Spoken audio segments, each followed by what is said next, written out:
केंद्र सरकार के लाखों कर्मचारी और पेंशन भोगी 8वें वेतन आयोग का बेसब्री से इंतजार कर रहे थे। उनकी आशाएं बहुत ऊंची थीं और वे उम्मीद कर रहे थे कि नया वेतन आयोग उनकी आर्थिक स्थिति में महत्वपूर्ण सुधार लाएगा। हालांकि हाल की रिपोर्टों ने इन उम्मीदों पर पानी फेर दिया है। कोटक इंस्टीट्यूशनल इक्विटीज की एक ताज़ा रिपोर्ट के मुताबिक 8वें वेतन आयोग में केवल 13% प्रभावी वेतन वृद्धि की ही संभावना है। यह आंकड़ा 7वें वेतन आयोग में मिली 14.3% की वृद्धि से भी कम है। फिटमेंट फैक्टर में संभावित कमी और इसका प्रभाव।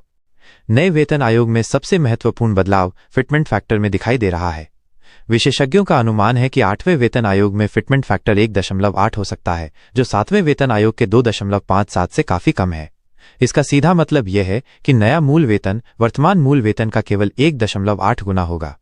इस प्रकार मूल वेतन में 80% की वृद्धि होगी, लेकिन यह दिखने में जितनी अच्छी लगती है, व्यावहारिक रूप से उतनी फायदेमंद नहीं होगी।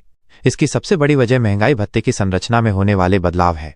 महंगाई भत्ते का प्रभाव और कुल वेतन की वास्तविकता।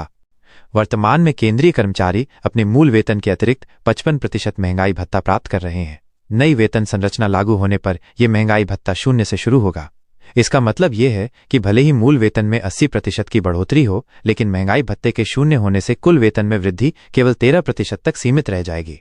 यह स्थिति कर्मचारियों की अपेक्षाओं से काफी कम है। समय के साथ जैसे जैसे महंगाई भत्ता फिर से बढ़ेगा, तब जाकर वास्तविक लाभ दिखाई देगा।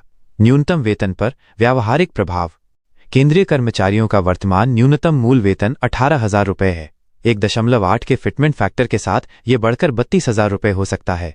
हालांकि इस समय वे 9,900 रुपये महंगाई भत्ता भी पा रहे हैं, जो उनके मूल वेतन का 55% है। नई व्यवस्था में उनका कुल वेतन 27,900 रुपये से बढ़कर 32,000 रुपये होगा। इस प्रकार वास्तविक वृद्धि केवल 4,100 रुपये की होगी, जो 15% के आसपास बैठती है। ये गणना दर्शाती है कि कागजों पर दिखने वाली बड़ी वृद्धि व्यावहारिक रूप से कितनी सीमित है। उच्च वेतन श्रेणी के कर्मचारियों पर प्रभाव। 50,000 रुपये मूल वेतन पाने वाले कर्मचारियों की स्थिति भी इसी तरह की होगी।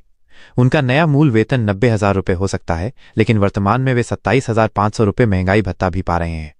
इसलिए उनका कुल वेतन 77,500 रुपये से बढ़कर 90,000 रुपये होगा। ये वृद्धि 12,500 रुपये की होगी, जो लगभग 16% के बराबर है। इससे पता चलता है कि सभी वेतन स्तरों पर समान रूप से सीमित वृद्धि देखने को मिलेगी। विशेषज्ञों का कहना है कि यह स्थिति तब तक बनी रहेगी जब तक महंगाई भत्ता फिर से बढ़ना शुरू नहीं होता। कर्मचारी संघों की प्रतिक्रिया और मांगे। कर्मचारी संघों ने इन प्रस्तावित बदलावों पर कड़ी प्रतिक्रिया दी है। राष्ट्रीय परिषद संयुक्त परामर्शदात्री तंत्र के कर्मचारी प्रतिनिधियों ने स्पष्ट किया है कि वे इस प्रस्तावित फिटमेंट फैक्टर से संतुष्ट नहीं है।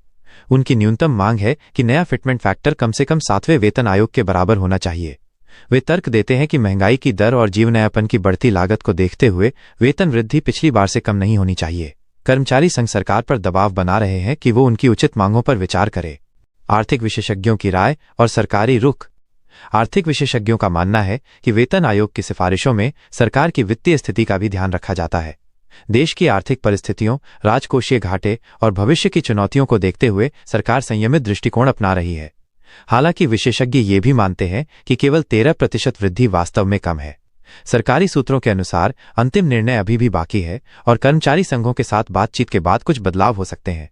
फिर भी शुरुआती संकेत बताते हैं कि सरकार का रुख रूढ़िवादी रहने की संभावना है। समय सीमा और भविष्य की संभावनाएं।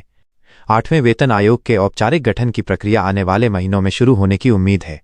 सामान्यतः वेतन आयोग को अपनी सिफारिशें तैयार करने में लगभग 2 साल का समय लगता है। इसके बाद सरकार उन सिफारिशों पर विचार करती है और फिर उन्हें लागू करने का निर्णय लेती है।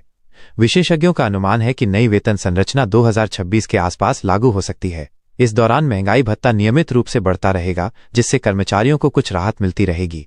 अंतिम परिणाम कैसा होगा, यह आने वाले समय में ही पता चलेगा। 8वें वेतन आयोग को लेकर केंद्रीय कर्मचारियों की उम्मीदें और वास्तविकता के बीच स्पष्ट अंतर दिखाई दे रहा है। हालांकि प्रारंभिक आंकड़े निराशाजनक लग रहे हैं, लेकिन ये याद रखना जरूरी है कि ये अभी भी केवल अनुमान है। कर्मचारी संघों का दबाव और सरकार की जनकल्याणकारी नीतियों के बीच संतुलन बनाना होगा। वेतन आयोग की अंतिम सिफारिशें इन सभी कारकों को ध्यान में रखकर तैयार होंगी। केंद्रीय कर्मचारियों के लिए सबसे अच्छा यही होगा कि वे धैर्य रखें और आधिकारिक घोषणा का इंतजार करें। साथ ही अपनी उचित मांगों के लिए संगठित होकर आवाज उठाते रहें।